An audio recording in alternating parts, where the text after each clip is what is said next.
அஸ்ஸலாமு அலைக்கும். Jenny channel. இன்றைக்கி செய்கிறது கோவக்காய் பொரியல். இப்போ எண்ணெய் ஊற்றியாச்சு, கடுகு போட்டாச்சு.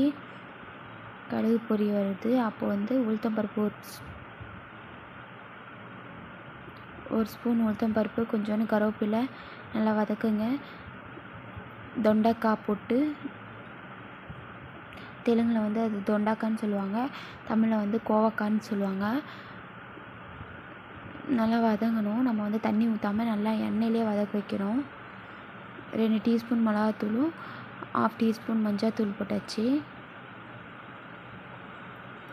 நல்லா வதங்குது பாருங்கள் எப்படி இருக்குன்ட்டு. நல்லா வதங்கி வந்துச்சு. அதனால் 2 டீஸ்பூன் மிளகுத்தூள் போடணும். நல்லா வாசனையாக இருக்கும். எந்த பொரியல் செஞ்சாலும் மிளகுத்தூள் போட்டால் இன்னும் டேஸ்ட்டாகவும் இருக்கும். நீங்கள் செஞ்சு பாருங்கள். இந்த ரெசிபி பிடிச்சிருந்தா லைக் பண்ணுங்கள், சப்ஸ்கிரைப் பண்ணுங்கள். உங்கள் வீட்டில் செஞ்சு பாருங்கள். கமெண்ட் பாக்ஸில் கமெண்ட் கொடுங்க.